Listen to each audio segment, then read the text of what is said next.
Olá a todos, sejam bem-vindos a mais uma videoaula da História Universal. Desta feita, porque estamos ainda por cima em período pascal, nada melhor do que nós falarmos das origens do cristianismo. E a realidade é que o cristianismo surge numa época muito específica, muito importante. É, efetivamente, o período em que Roma chega a império, ou seja, César Augusto é o primeiro imperador de Roma, e no período em que efetivamente Roma atinge um auge de evolução das suas vias de comunicação, o auge da sua produção económica, de uma forma de tal maneira evoluída que faz com que rapidamente as pessoas, os cidadãos de todo o Império possam rapidamente, obviamente à luz da época, alcançar um ou outro lado do Império. A referir que, obviamente, esta zona que o cristianismo nasce, a zona da Palestina, obviamente, já tem uma cultura unificada. Cultura essa que é unificada não por Roma, mas pela cultura grega, pela cultura helenística, desde o período de Alexandre o Grande da Macedónia.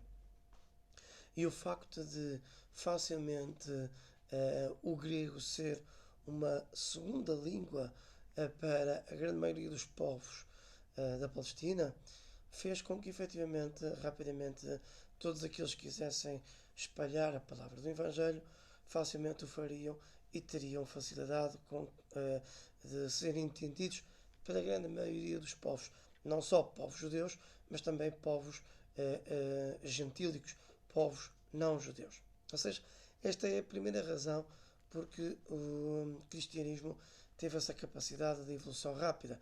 A primeira capacidade foi que efetivamente existe uma língua comum, uma língua exatamente como acontece com o inglês atualmente, o grego, que permitia então que facilmente então, os vários povos do Médio Oriente se pudessem efetivamente entender.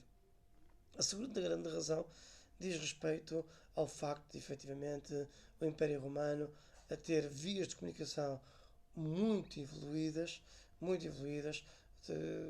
facilmente tínhamos caminhos, estradas que davam desde a sede do Império Roma até à Palestina e obviamente um pouco por todo o Império, desde os territórios germânicos à própria Gália e também à Península Ibérica. De referir obviamente que a Britânia ainda não fazia parte do território romano naquele período. E o facto de haver uma relativa acalmia, uma relativa paz, fruto do poderio das legiões romanas, fazia com que efetivamente o cristianismo visse nesta segunda razão também uma forte razão para que se pudesse então disseminar. E uma terceira razão é o facto de efetivamente, apesar de toda esta evolução do Império Romano, muitas vezes assente na mão de obra escrava, certo é que os plebeus do Império passavam por uma carestia muito grande. Uma pobreza extrema. Logo, uma religião que professasse uma palavra de bondade, de tranquilidade, da vinda de um mundo melhor do que aqueles que viviam, provavelmente teria uma maior penetração junto dos povos, dos plebeus que passavam por essa carestia, por essa dificuldade económica. Uma quarta razão, e esta também é muito importante, é que os judeus viviam naquele momento um momento de grande divisão. Haviam os judeus que efetivamente viviam o judaísmo de uma forma vá lá, racional, aliado ao chamado judaísmo rabínico, mas havia outros judeus que, para além de serem considerados efetivamente tentarem expressar como os arautos da fé judaica, eram extremamente radicais. Enquanto que os judeus rabínicos eram sobretudo judeus que buscavam a paz e pronto, aceitavam o domínio do Império Romano, já outros judeus, chamados judeus fariseus não viam com tanta com tanta vontade. Os fariseus e os lotas não concordavam com o domínio imperial romano. E depois, obviamente, depois de o Império Romano ter colocado no poder da Judeia um nobre da Idumeia chamado Herodes o Grande, então essas mesmas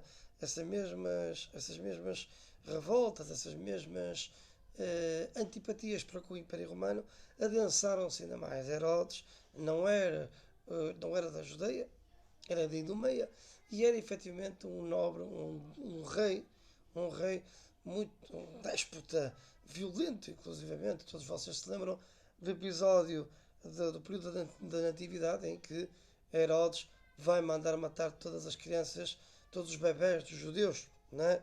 Pronto. E chamado Massacre dos Inocentes. Ou seja, estão lançadas então todas as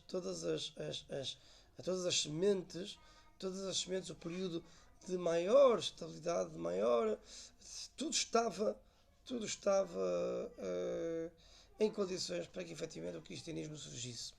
E assim foi. A realidade é que vários escritos do Antigo Testamento professavam então a vinda do Messias. Então, no ano quarto da nossa era, então surge-nos então o nascimento de Jesus. Assim, estão lançadas todas as condicionantes para uma nova religião surgir dentro ainda dentro do judaísmo, porque a realidade é que durante muito tempo a comunidade judaica viu no cristianismo uma espécie de uma nova seita, uma seita apocalíptica, uma seita que professava o fim dos tempos. Não acreditavam efetivamente então que Jesus fosse o Messias. Nós na próxima semana vamos então abordar um bocadinho mais então esta matéria do cristianismo e percebermos então como é que surge o cristianismo à luz de todas as teses bíblicas que nós temos, mas também tendo por base a história propriamente dita e percebermos efetivamente como é que o cristianismo se vai conseguir difundir e quem são os três imperadores que vão ser fundamentais para o crescimento do judaísmo. Para ser sincero, até não diria três imperadores, vou falar de 4 imperadores, já que Nero vai ter aqui, juntamente com Teodósio e com Constantino, vai ter aqui uma importância muito grande. Mas disso nós falaremos na próxima semana, não esquecendo, obviamente, em resumo desta matéria, é de que efetivamente existem então 4 razões para o cristianismo ter surgido.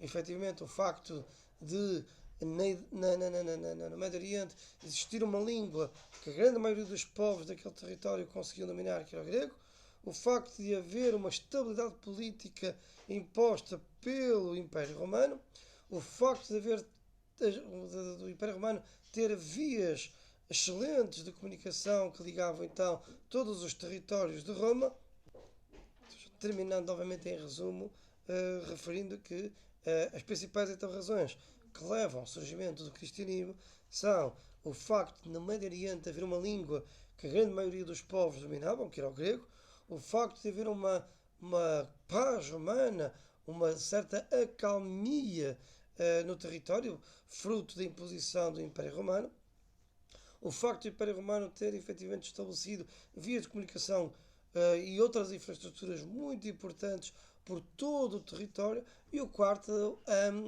a divisão no seio da comunidade judaica entre aqueles que aceitavam o domínio romano e aqueles que efetivamente não concordavam com a invasão de Roma, com a necessidade de restaurar o reino de Judá e, obviamente, expulsar os romanos do território. Meus amigos, votos de uma santa Páscoa para todos. Façam o favor de serem felizes.